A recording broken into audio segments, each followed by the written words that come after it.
on était bon élève on était dans le public bu ñu lajjee public la waajur daan dugg génn pour xool nu mu lay jàppale yóbbu la privé léegi nag privé moo yor moo àgg daal moo yor affaire yi waajur bu yóbbul doomam privé foog na ni joxoo ko sens. en effet de bon. loolu nag ba du question mode dañu koy analyse bi mooy public bi dafa tumuranke ci wàllu investissement bu ñu deful investissement bi ci cadre bi école yi salle de classe man bi ma nekkee maire salle de classe carrelée amu fi woon c'est un détail dama lay jox exemple ay salles yu dëroon la c'est un exemple c'est tout petit donc cadre bi bu baaxul parent bi du nangu jël doomam yóbbu ko ci cadre bu bon malgré la volonté des enseignants fekk doomam amul sax fu mu dem wanag d'accord loolu ça pose problème moo waral ñu ne bu ñu mënee defaraat dañ ko defaraat jafe-jafe nag mooy maire yi comme man vacances la ñu am mën naa décider ni vacances yi dinaa def tel travaux ma teel a yónnee defar dossier mais dara leeru ma ni ci 6 mois yi 8 mois yi dossier ba dana yegg ci wàllu DCMP ak nangam maanaam li yoon tëral yenn saa yi dina ñëw ba vacances jeex sa dossier yembul nga ne xaaraat bale année donc mën nga toog ci mandat juróomi at rapidement doo def lu bëri comprendre donc pour tabax defar école dëkk il faut nga vidéo ci ngay mën a def lu mel nii fii école a fi newoon suñu waajur yi sax jàng nañ fii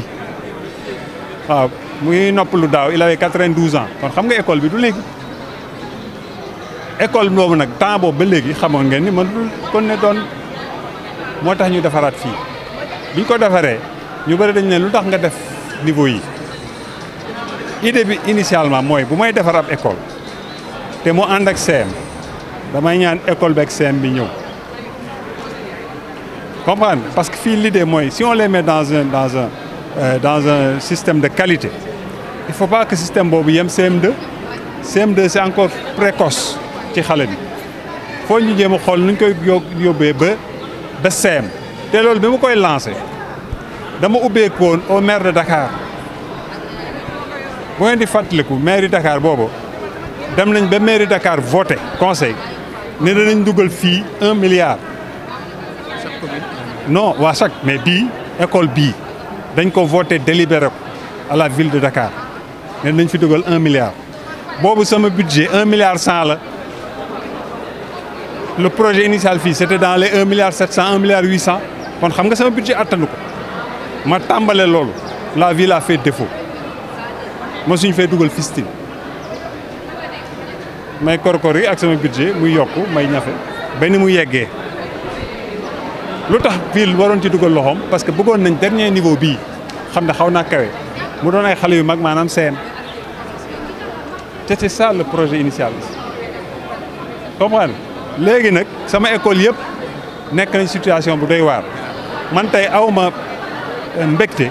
di gis ay doomi plateau di dem ci yenn écoles yi bu ma leen limee dama leen di xaw a stigmatiser mais c'est pas normal naam def nañ fa ay jéego chaque fois ñu defaraat mais des na Malick Sy dama koy wax xale mënu foo jàng ren c'est pas possible libération naka noonu parce que jël nañu ay dispositions il faut ñu dem comme ni ñu defee fi def feneen te li koy yéexal nag souvent ak retard bi genre yi parce que un marché boo ko yéexalee rek les répercussions maîtrisées ko mën nga ko bañ a yéexal yow entreprise ñëw yéexal ko fii dem naa fi tribunal ak entreprise bi ko njëkkoon am dakkal seen liggéey parce que boobu toog nañ presque ñaari at di korkoraan ñaari at c'est 2 années scolaires am na xale yu fi nekkoon dem nañ ba jàng ba pare affaire bi parewu dañ naan nag maire ba fekk man maa ngi xeex ñii ànd naa ak ñoom ba tribunal ba gagné leen tribunal jëlee leen fi beneen entreprise ñëw moom it mu sooxe ba ma dal seen kaw nangu ay caution bancaire et cetera benn yàlla dimbalee di donc ce n'est pas évident mais ça maa ngi koy wax maire de ville xam nga bokkuñu làng danañ gisee maag moom parce que man liñ ma dénk moom ëppal solo sama bakkan danaa la wax ci lan laa ne ak li ma jàpp ni wareefu ville la boo ko nangoo def sa ndam la boo ko deful leen ma xam ne noonu la rek te du doon guléet parce que ñi ma lay wax ni ñoo bokkoon parti te defuñu ko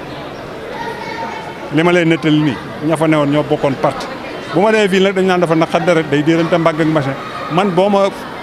faalewul ci lañ ma dénk ma bala fa dem lijjanti sama yëf loolu rek la kon voilà le projet c'était ça on a mis un immeuble à côté c'est un immeuble de rapport ah waruma wax ay nit ñuy fay mais ñi fi installé rek ay millions la ñuy fay par weer pourquoi parce que dama bëgg bu ñu paree woon yii yëpp ci école yi boo léegi bu fi maire ñëw remplacer Alioune Ndoye ne nga ne ma am naa problème de moyen pour entretenir école yi parce que maa ngi jural budget plateau ay recettes yu bees yoo xam ne ci tabax yi la génn fii loué wu ma ko parce que ñi bëggoon loué yëpp ay commerce lu bruyant ak yooyu nangu ma mu dugg fii parce que école la ay bureau laa fi bëgg et cetera loo xam ne du gêner école bi ñi fi njëkk a dugg institution de microfinance di fay ay millions yu bëre par weer waaw contrat dama ko def sax ma ne ko da ngay fay l'année dafa fay année bi yëpp kon fii xam nga nit ñi soxla nañ loolu mooy projet bi moo tax ñu tuddee ko complexe d'excellence Bibi Ndiaye maa ngi di wax léegi enseignants yi am na yu bëri yu fi yembagul lii crèche la partie bii mën na ubbi crèche fii salle de gym la salle de sport boo xam ne dañu newoon dañ fiy def ay équipement de sport ay tapis roulant et cetera dëgg doon xanal sax yenn mag ñi mën nañ xëy na de temps en temps ubbil leen ñu parce que mënuñu dem fépp mais fii seen wàll fee infirmerie la parce que bu fi amee ñetti truc faut que infirmier nekk fii et cetera donc voilà ce complexe c'est notre rêve de donner à nos enfants ce que nous n'avons pas eu nous man public moom voilà école primaire te ci condition yu ma xam maa ngi dalee école Terme Sud bu Wakaam ndax xaw ma ndax xam ngeen ah ensuite def école 1 fii ensuite ñëw Clébert ah oui il me rappelle que fii il y a des salles chaque niveau il y a des salles d'informatique les 3 niveaux je crois sont équipés ah c'est des dizaines de machines là-bas il y a des rayonnages de bibliothèques des livres sont achetés ils sont là etc. Les professeurs là ils ont leur bu ñu santul yenn sant yi ba nay ils ont une cafétéria ici c'est à eux de l'équiper pour que enseignants yi quand même di am ay pause café te mën nañ fa réunion ils ont des salles de réunion ils ont leur propre bureau leur propre toilette etc. Les enfants ont leur toilette hommes filles séparés donc li école laaj les dimensions de ces classes là dañu jël li ministère wax dimension normale moom lañ def fii et souvent c'est pas le cas dans les écoles ici vous avez les dimensions normales ñu ne école bi am na place nañ ko yemale ay 30 bu ñu jël ay 50 nit moo tax on a mis des tables individuelles. Et je ne vous coupe pas. Depuis 4 ans chaque mercredi après-midi 19 écoles se retrouvent ici pour les compétitions de génie en herbe. Chaque année on organise là des séminaires de renforcement de capacité en mathématiques et en langue communication pour tous les enseignants du district de Cap-Vert. Chaque mercredi après-midi c'est ici. Ça c'est un bon directeur, c'est un doyen. Le problème de sécurité des enfants. Malik, moi c'est des vidéos d'enseignants qui m'ont alerté. Ou des parties de toit tombées. Heureusement c'était dans les couloirs, c'était pas dans les salles de classe. Bu nekkoon dans les salles de classe heure bi ñu ngi naan doomi diw gaa ñu defee nangam maire bi la ñuy wax dem leen ngeen xool libération nu mu mel. C'est pas normal. Vous comprenez? Mais c'est difficile comme je vous dis en termes de marché. Là actuellement il y a un appel d'offres qui concerne plusieurs écoles du plateau. Mais c'est le circuit. Il est dans le circuit. Il y a même des écoles qu'on a eu à refaire telles que non Moustapha Diop par une association mais ñoom li seen doole fi mu yem la ñu pàcc la ñu def mu des lu bëre Ibrahima Diop mu ngi suñu appel d'offres pour que bu ñu koy ñu eggali bi nga xam ne defuñu ko Rebeuss naka su dul noonu Rebeuss même le toit les menace parce que l'isolation ainsi de suite. L'éducation c'est un investissement indispensable dans ma commune la santé parce que boo amul wér-gu-yaram doo dem fenn c'est prioritaire d'accord c'est pourquoi la population du plateau ici ils ont plus ce stress damaa feebar mënumaa dem hôpital xanaa nga ne ma damaa bëgg seeti ay garabu man la loolu aw ma xaalis mais quand tu as une couverture maladie de 80% dans les hôpitaux où il y a les meilleurs professeurs du Sénégal parce que foofu la ñuy jàngale principal Le Dantec dañ ko xaw a kii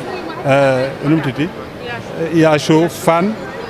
tu es couvert, il n'y a pas meilleure couverture. Boo demoon clinique bu ñàngee dañ lay dugal ci ambulance yóbbu la ci hôpitaux yooyu. Tu es couvert à 80%. Mais pas seulement 80%, sur un tarif préférentiel, comme les IPR. Maintenant, bu doon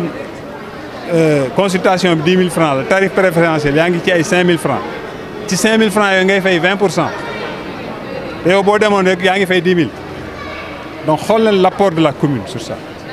OK? Maintenant, l'éducation de nos enfants, le futur. Ces enfants-là, xam nga ils votent pas. C'est pas une clientèle politique. Hein? Bon, mais c'est notre avenir. C'est un métier dans lequel ne doit pas aller quelqu'un qui n'a pas la passion. Tout à fait. S'il y a des gens, dañuy pare jàng dañu naan faut ma jàpp ci lii. Enseignement, médecine, da nga koy bëgg. Sacerdoce, comme on dit. Da nga koy bëgg. Passion lay doon mu jaral lu ne. Comprendre bu nit ñi nekkee vacances yow yaa ngi ci jàngale yaa ngi ci leneen encore kon loolu passion la. nag ñu ma doon wax ne yow bi ñu la nommé fii coow li bëri na de ma ne ko dama jàpp ni kuñ fi nommé ci ab secteur kenn waxul da ngaa ñëw rek toog laaloo dara defoo dara boo laalee des habitudes coow dana am boo nangul dëkku coow boobu nag mooy fi ñu la teg waroo fa nekk l'essentiel mooy na nga jub ba pare xam ne ay nit ngay liggéeyal. Ces gens-là, leur opinion compte plus que tout. Mais ayez le courage de les regarder dans les yeux et de vous dire la vérité.